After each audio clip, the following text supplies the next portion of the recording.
नमस्कार दोस्तों, स्वागत है आपका मेरे YouTube channel exam point by Hargovind में। और आज हम पॉलिटी का 11वां लेक्चर डिस्कस करने जा रहे हैं, जिसमें हम मौलिक अधिकार के बारे में डिस्कस करेंगे। इससे पहले 10 लेक्चर पॉलिटी के डिस्कस किए जा चुके हैं, आप प्लेलिस्ट में जाकर देख सकते हैं अगर आपने अभी तक नहीं देखे हैं तो। चलिए डिस्कशन स्टार्ट करते हैं। सबसे पहले मौलिक अधिकारों की जो पृष्ठभूमि है उसको हम जान लेते हैं।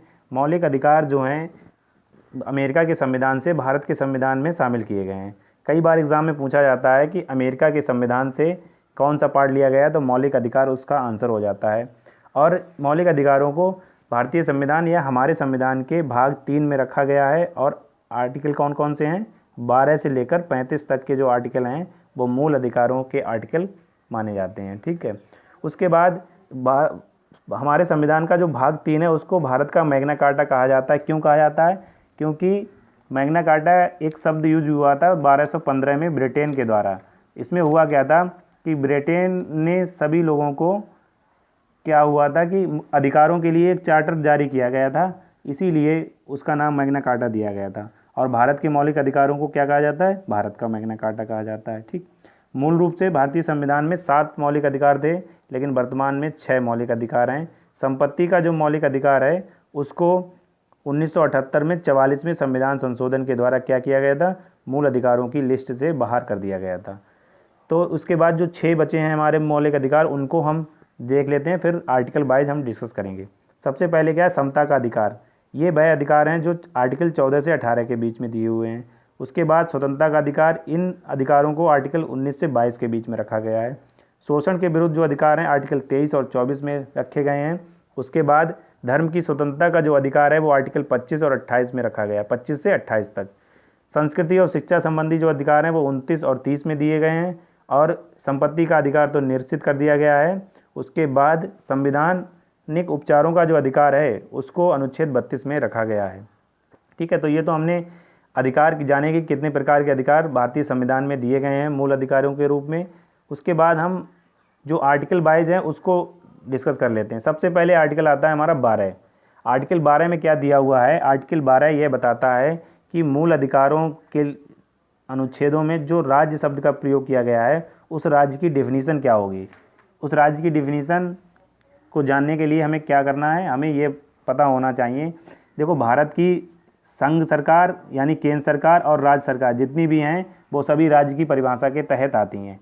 उसके अलावा क्या होता है, सभी स्थानीय नगर पालिकाएँ, पंचायत, जिला बोर्ड, ये भी नगर पालिका जो होती है वो भी राज्य की परिभाषा में आती है। और एक आसान सी भाषा में हम समझ सकते हैं, कोई भी संस्थान जो कि पब्लिक से जुड़ा हुआ हो, ठीक है, पब्लिक सर्विस से जुड़ा हुआ हो, वह राज्य की परिभाषा में आता है अगर उसमें 50+ मेंबर कार्यरत होते हैं। ठीक है। तो इस प्रकार हमने, जैसे आप LIC का एग्जाम्पल ले सकते हैं, ONGC का एग्जाम्पल ले सकते हैं, सेल का एग्जाम्पल ले सकते हैं। ये सभी क्या हैं? ये सभी पब्लिक अथॉरिटी हैं और इनको राज्य की परिभाषा के तहत माना जाता है। ठीक है। तो ये इस प्रकार हमने जाना कि आर्टिकल 12 क्या करता है? राज्य की परिभाषा को डिफाइन करता है। ठीक है। उसके बाद नंबर आता है आर्टिकल 13 का। आर्टिकल 13 में क्या लिखा हुआ है कि मूल अधिकारों को कम करने वाली विधियाँ, कानून या प्रथाएँ जो भी होंगी वो सभी क्या होंगी? विधि शून्य घोषित की जा सकती हैं। अगर कोई भी विधि, कानून या प्रथा ऐसी है जो मूल अधिकारों को कम करती हो या उनका हनन करती हो, तो उस विधि को क्या सुप्रीम कोर्ट क्या कर सकता है? उसको नलीफाई कर सकता है या शून्य घोषित कर सकता है। ठीक है। जैसे प्रथाएं कौन कौन सी हो सकती हैं? प्रथाएं जो पहले प्रचलित थी ना, जैसे क्या कहते हैं, सती प्रथा थी या बाल विवाह था, इस प्रकार की जो भी चीज़ें हैं ना, इनको विधि शून्य माना जाएगा। अगर कोई इस प्रकार का कृत्य करता है तो उसको दंडित भी किया जाता है। ठीक। और जो विधियाँ होती हैं उनमें क्या होते हैं? विधियाँ होती हैं उनमें संसद के कानून शामिल होते हैं और राज्य विधानमंडल द्वारा जो भी कानून होते हैं वो भी, और राष्ट्रपति और राज्यपाल के द्वारा जारी किए गए अध्यादेश को भी इसके तहत चेक किया जाता है। इस प्रकार हम कह सकते हैं कि आर्टिकल 13 जो है न्यायिक पुनरावलोकन को अंडरमाइन करता है। कह सकते हैं कि जो न्यायिक पुनरावलोकन की व्यवस्था है हमारे संविधान में वो आर्टिकल 13 के तहत अंतर्निहित है। सुप्रीम कोर्ट को यह शक्ति है कि वह किसी भी कानून का परीक्षण कर सकता है, उसको देख सकता है कि वह मौलिक अधिकारों का हनन तो नहीं करता, अगर करता है तो उसको वह विधि शून्य भी घोषित कर सकता है। उसके बाद आर्टिकल 14 क्या है, ये काफ़ी इंपॉर्टेंट है, इसको समझना आपको आवश्यक है। विधि के समक्ष समता और विधि का समान संरक्षण की बात करता है आर्टिकल 14। इसमें होता क्या है कि जैसे मान लीजिए, आपको एग्जाम्पल देकर मैं समझाता हूँ क्या होता है। जैसे मान लीजिए ये स्टेडियम है, ठीक है, और स्टेडियम की जो बॉल है वो कितनी है, वो है 6 फीट की ऊंची। अब होता क्या है, जैसे मान लीजिए इसमें क्रिकेट मैच हो रहा है और कोई व्यक्ति अंदर है वो तो आसानी से देख लेगा, लेकिन अगर कोई व्यक्ति बाहर है जिसकी लंबाई है 6 फीट, वो तो इस मैच को बाहर से, बाउंड्री के बाहर से आसानी से देख सकता है, ठीक है, 6 फीट है या उससे अधिक है। लेकिन अगर किसी व्यक्ति की लंबाई मान लीजिए 4 फीट है, तो वह बाउंड्री के बाहर से इस क्रिकेट मैच को कैसे देखेगा। ये तो काफ़ी मतलब डिस्टर्बिंग होगा ना कि 4 फीट का व्यक्ति 6 फीट की दीवार को पार करके कैसे देखेगा। उसके लिए कुछ ना कुछ ऐसी चीज़ की आवश्यकता होगी कि वह दीवार के ऊपर लेवल तक पहुंच सके। तो क्या किया जाता है, आर्टिकल 14 जो है वो विधि के समक्ष समता और विधि के समान संरक्षण की बात करता है। इसी प्रकार अब क्या किया जाएगा, जैसे जो 4 फीट का व्यक्ति है इसको मान लीजिए 2 फीट से थोड़ा सा अधिक एक स्टूल अगर प्रोवाइड करा दिया जाए तो ये उस पर खड़े होकर आसानी से मैच को देख सकता है।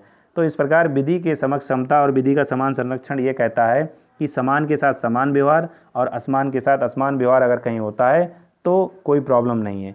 कह सकते हैं कि देखो, अगर 4 फीट वाले व्यक्ति को कोई 2 फीट का स्टूल जब प्रोवाइड किया गया है तो इसमें 6 फीट वाले व्यक्ति के साथ कोई भेदभाव नहीं हुआ, क्योंकि 4 फीट वाले को उसके बराबर लाने के लिए ऐसा किया गया है। इसी प्रकार हमारे संविधान में जो आरक्षण की व्यवस्था है वो इसी आर्टिकल के तहत समझ सकते हैं हम, ठीक है। उसके बाद जो अगला एक इम्पॉर्टेंट शब्द होता है कि सभी जो है समान माने जाएंगे, कि विधि के समक्ष समता का तो मतलब यही होता है ना। उसके बाद आर्टिकल 15 की बात आती है। आर्टिकल 15 में क्या है कि राज्य किसी नागरिक के प्रति केवल धर्म, मूलवंश, जाति, लिंग और जन्म स्थान को लेकर विभेद नहीं करेगा। देखो, केवल शब्द का मतलब यहाँ पर क्या है कि इन आधार को छोड़कर, जिसको हम धम्म जलज भी कहते हैं, ठीक है, धम्म जलज जो है वो एक शब्द मान लेते हैं, जिससे सारी चीज़ें इसमें आ जाती हैं, धर्म, मूलवंश, जाति, लिंग और जन्म स्थान। और यहाँ पर जो केवल शब्द लिखा हुआ है संविधान में, इसका मतलब ये है कि इन प्रोविज़न को छोड़कर अन्य प्रोविज़न के आधार पर विभेद किया जा सकता है। राज्य जो है स्थान की परिभाषा लगा सकता है या किसी भी प्रकार की कोई और अन्य विभेद कर सकता है, लेकिन धर्म, मूलवंश, जाति, लिंग और जन्म स्थान के आधार पर कोई विभेद नहीं किया जाएगा, ठीक है। उसके बाद आर्टिकल आता है 16। आर्टिकल 16 में क्या है कि लोक नियोजन के अवसर में समता, यानी लोक नियोजन का मतलब क्या होता है कि पब्लिक प्लानिंग कह सकते हैं हम कि सरकारी नौकरियों में सभी को अवसर की समता होगी। किसी भी व्यक्ति या किसी भी नागरिक के साथ कोई इस तरह का प्रावधान नहीं किया जाएगा जो कि उसे धर्म, मूलवंश, जाति और जन्म स्थान के आधार पर या निवास के स्थान पर आधार पर रोजगार या कार्यालय में प्रवेश को अयोग्य ठहराता हो। कह सकते हैं हम कि सभी को रोजगार पाने के लिए धम्म जलज के आधार पर और निवास के आधार पर अयोग्य नहीं ठहराया जा सकता। ये आर्टिकल 16 का प्रावधान है। देखो, आर्टिकल 14, 15 और 16 मिलकर क्या ये आरक्षण की परिभाषा को डिफाइन करते हैं, तीनों मिलकर, ठीक है। इन तीनों को जब देखते हैं तो ये पता चलता है कि आरक्षण का प्रोविज़न जो है वो 15 और 16 आर्टिकल के तहत किया जाता है। उसके अलावा एक बात और ये होती है कि आर्टिकल 17 जब आता है तो उसमें क्या होता है, इसमें अस्पृश्यता का अंत माना जाता है। कह सकते हैं हम कि जो टचेबिलिटी होती है, छुआछूत की जो बातें होती हैं, उनको अपराध माना जाता है आर्टिकल 17 के तहत। अगर कोई व्यक्ति इस प्रकार की अस्पृश्यता या भेदभाव को बढ़ाता है तो उसको दंडित करने का भी प्रावधान किया गया है। इसको एक कानून के तहत भी बैकअप मिला हुआ है। 1976 में एक टचेबिलिटी क्रिमिनल एक्ट आया था। उसके आधार पर अगर कोई व्यक्ति किसी भी व्यक्ति को जाति, धर्म या किसी भी आधार पर अगर छुआछूत का प्रमोशन करता है तो उसको दंडित करने का भी प्रावधान है। उसके बाद आता है आर्टिकल हमारा 18। आर्टिकल 18 में क्या होता है, इसमें उपाधियों का अंत किया गया है। उपाधियाँ कौन कौन सी हो सकती हैं, जैसे पहले क्या होता था कि राय बहादुर और राजा, महाराजा, इस प्रकार की उपाधियां लोगों के पास होती थी, लेकिन अब इस प्रकार की कोई भी उपाधि किसी भी व्यक्ति के पास नहीं होगी।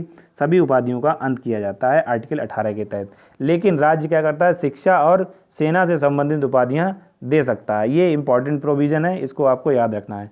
शिक्षा और सेना के लिए राज्य जो है वो उपाधि दे सकता है, ऐसा इस आर्टिकल में भी प्रावधान है, ठीक। उसके बाद बात आती है सबसे इम्पॉर्टेंट आर्टिकल 19 की, जिसमें 6 प्रकार के मौलिक अधिकार दिए गए हैं। देख लेते हैं हम कौन कौन से हैं। आर्टिकल 19 जो है 6 प्रकारों की अधिकारों की गारंटी देता है। उनमें सबसे पहला है वाक एवं अभिव्यक्ति की स्वतंत्रता। वाक एवं अभिव्यक्ति की स्वतंत्रता का मतलब होता है कि सभी व्यक्ति को अपने विचार प्रकट करने की स्वतंत्रता है, बोलने की स्वतंत्रता है। उसके बाद आता है शांतिपूर्वक और निरायुध सम्मेलन का अधिकार। देखिए शांतिपूर्वक और निरायुध का मतलब क्या होता है, आप यहाँ पर ये वर्ड देख रहे होंगे निरायुध, इसका मतलब होता है बिना शस्त्र के, मतलब कोई भी व्यक्ति शस्त्र लेकर इकट्ठा होने की ऐसी छूट नहीं है, लेकिन बिना शस्त्र के शांतिपूर्वक सम्मेलन किया जा सकता है। उसके बाद संगम या सहकारी समिति बनाने का अधिकार। भारत के राज्य क्षेत्र में सर्वत्र आबाद संचरण, यानी कहीं भी इंडिया में, होली इंडिया, पूरे भारत में आप कहीं भी जा सकते हैं, घूम सकते हैं, ठीक है। उसके बाद निवास का अधिकार, आपको कहीं भी बसने का अधिकार है। कोई भी वृत्ति या व्यापार करने का अधिकार, यानी किसी भी प्रकार का आप व्यापार कर सकते हैं और अपने प्रोफेशन को प्रमोट कर सकते हैं, ठीक है। उसके बाद आता है आर्टिकल हमारा 20। आर्टिकल 20 में क्या दिया हुआ है, आर्टिकल 20 ये बताता है कि अपराध के लिए जो भी 2 सिद्धि से संबंधित संरक्षण होते हैं वो सभी व्यक्तियों को प्राप्त होंगे, ठीक है, चाहे वह नागरिक हो चाहे वह विदेशी हो। व्यक्ति का मतलब तो यही होता है ना कि चाहे नागरिक हो या विदेशी हो, ठीक है। और आर्टिकल 20 के तहत कुछ इंपॉर्टेंट प्रोविज़न ये भी हैं कि कोई भी सज़ा जो है पहले बने कानून के अनुसार नहीं दी जाएगी। कहने का मतलब ये है कि जब व्यक्ति को दोषी ठहराया जाता है उस समय जो सज़ा का प्रावधान होता है उसी के अनुसार उस व्यक्ति को सज़ा दी जाती है। अगला क्या है, दोहरी क्षति नहीं होती। दोहरी क्षति का मतलब डबल सज़ा, यानी डबल पनिशमेंट नहीं हो सकती। जैसे मान लीजिए किसी व्यक्ति ने कोई एक क्रिमिनल काम किया है, मान लीजिए कोई क्रिमिनल काम है उसको किया है, उसके बाद उसने सज़ा काट ली, लेकिन अब उसको दोबारा इसी काम के लिए दोबारा सज़ा नहीं दी जा सकती। उसके बाद क्या होता है कि कोई भी व्यक्ति अपने आप के विरुद्ध गवाही देने के लिए बाध्य नहीं किया जा सकता। जैसे मान लीजिए किसी व्यक्ति ने कोई क्राइम किया और उसको पुलिस ने पकड़ लिया, फिर क्या होता है कि पुलिस जो है उस व्यक्ति को ज़बरदस्ती अपने विरुद्ध स्टेटमेंट दिलवाने के लिए काफ़ी उसे पीड़ित भी करती है, कई बार खबरें भी आती हैं। तो इस प्रकार का संविधान में हमारे प्रोविज़न है कि किसी भी व्यक्ति को अपने विरुद्ध में गवाही देने के लिए बाध्य नहीं किया जा सकता न्यायालय में, ठीक है। उसके बाद आता है हमारा अगला जो आर्टिकल है वो आता है आर्टिकल 21। इसमें क्या होता है, प्राण एवं दैहिक स्वतंत्रता की बात की गई है।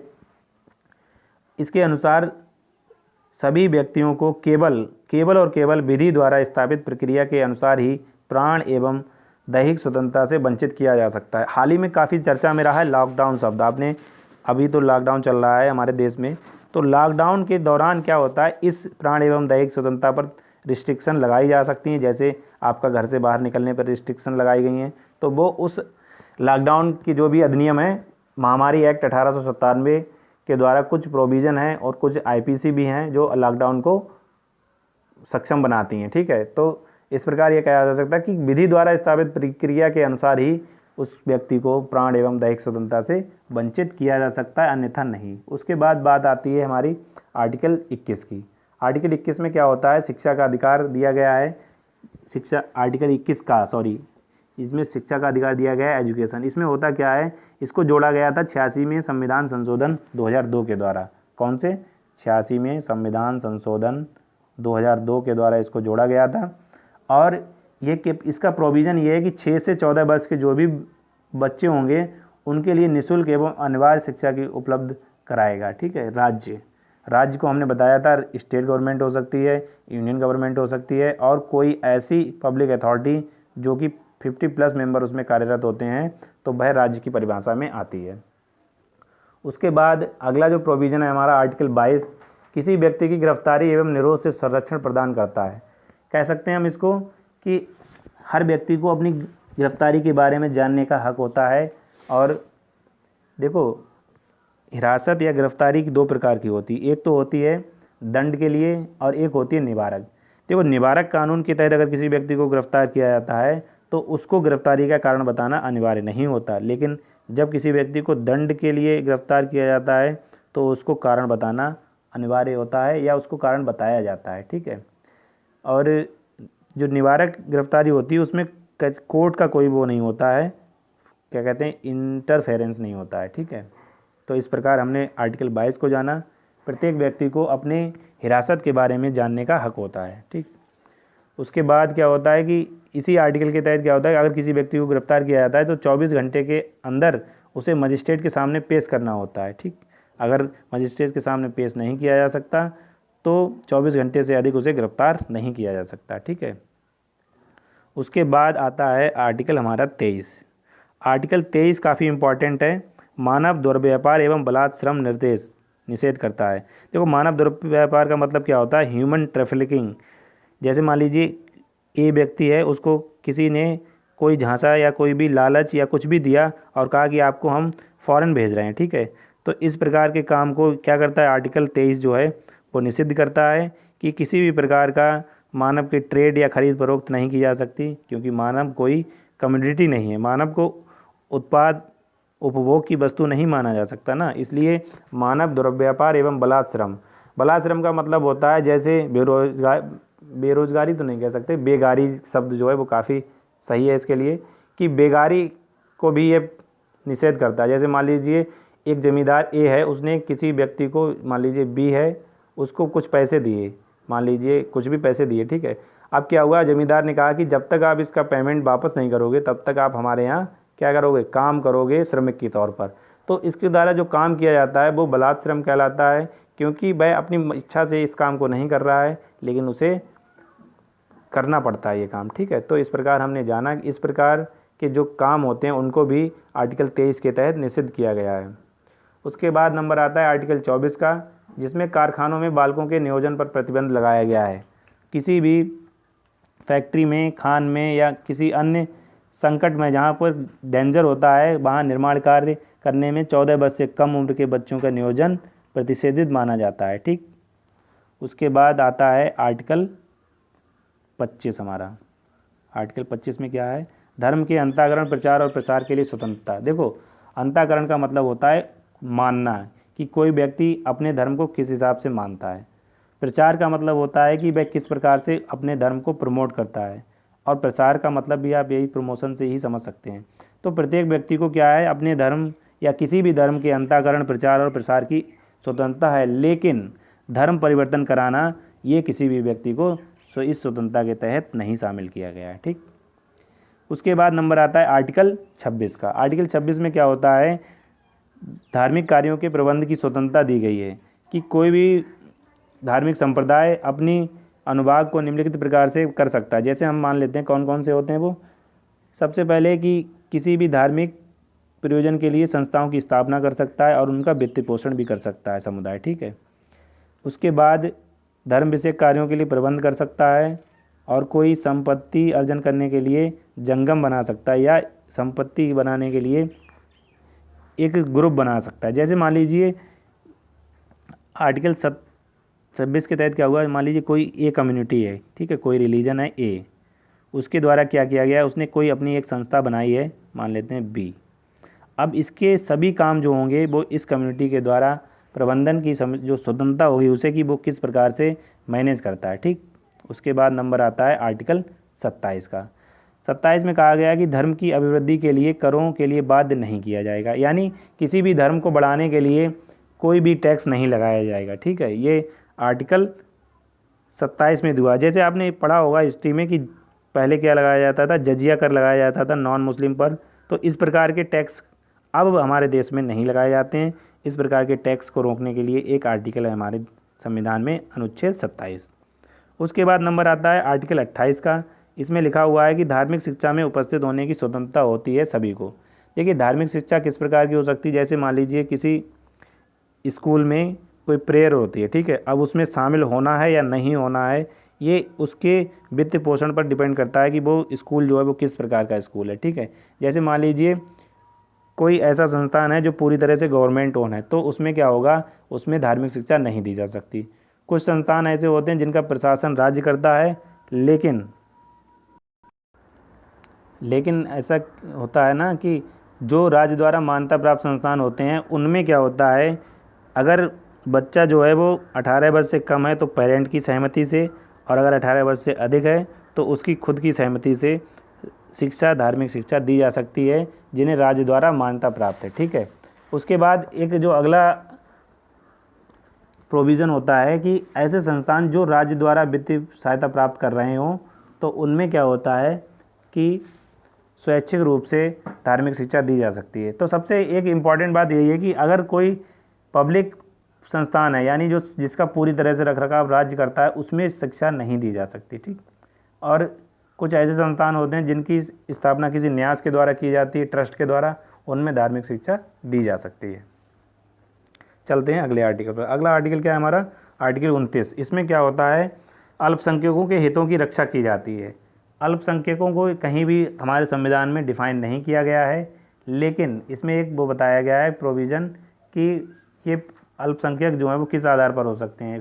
भाषा के आधार पर हो सकते हैं, लिपि के आधार पर हो सकते हैं, और बोली के आधार पर हो सकते हैं, ठीक। और ये सभी अल्पसंख्यकों के हितों की रक्षा करता है आर्टिकल 29, ठीक है। उसके बाद नंबर आता है आर्टिकल 30 का। इसमें क्या होता है? शिक्षा संस्थानों की स्थापना और प्रशासन के लिए अल्पसंख्यक वर्गों का अधिकार होता है। देखो, कोई भी अल्पसंख्यक कम्युनिटी, हमारे देश में 6 अल्पसंख्यक कम्युनिटी हैं, उनमें से कोई भी अल्पसंख्यक कम्युनिटी अगर अपने कम्युनिटी के लिए शिक्षा संस्थान की स्थापना करती है, तो उनके लिए अधिकार है कि वे उसके प्रशासन और उसके प्रसार के लिए काम करें, ठीक। उसके बाद नंबर आता है आर्टिकल 32 का। 31 को समाप्त कर दिया गया है, अब इसीलिए अब सीधे 30 के बाद नंबर आता है आर्टिकल 32 का। इसमें कहा गया है कि संवैधानिक उपचारों का प्रावधान होता है। जैसे किसी भी व्यक्ति के जो ऊपर के मूल अधिकार हैं, बाकी सब, उनका अगर हनन होता है तो वह व्यक्ति सुप्रीम कोर्ट या हाई कोर्ट में जा सकता है आर्टिकल 32 के तहत, ठीक है। आर्टिकल 32 के तहत वह सुप्रीम कोर्ट में जाता है, और आर्टिकल 226 के तहत हाई कोर्ट में जाता है, ठीक। जब भी मूल अधिकारों का हनन होता है, तो इस प्रकार का प्रोविज़न आर्टिकल 32 में है।